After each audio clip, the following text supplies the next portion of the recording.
Good morning সবাইকে। আজকে হচ্ছে 1 জানুয়ারি।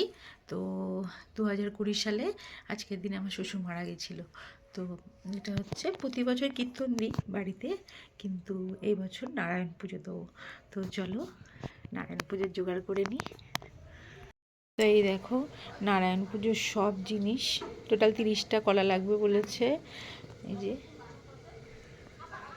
এই হচ্ছে আমার ঠাকুর মন্দির, এই যে আমার মা লক্ষ্মী। আজকে বৃহস্পতিবারও পুজোটাও একবারে দিয়ে নেবো।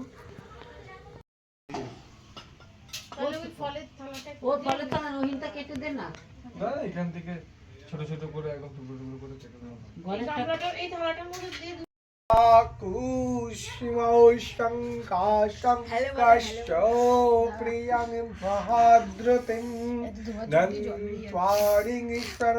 কেটে দেওয়া এই যে চান করে চলে এসছে,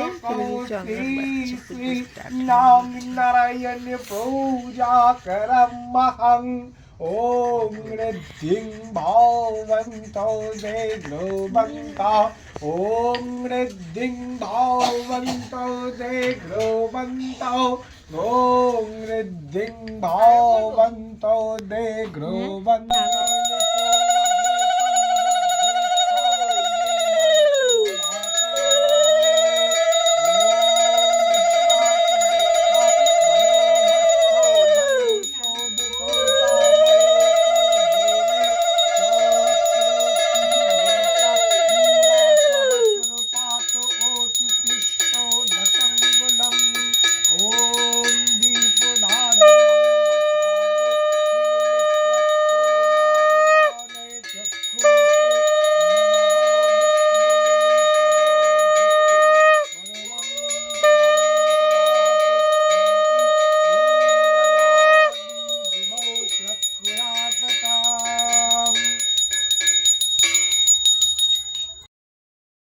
যখন আমাদের নিরামিষ ছিল তখন আমার ছেলে বাড়িতে ডাকতে পেরেছো, আর আজকে আমাদের আমিষ আমাদেরকে বলছো আলু শুদ্ধ লাল ভাত এইটুকু হয়নি, অনেকটাই ভাত চাটনি হচ্ছে, আপনারা তো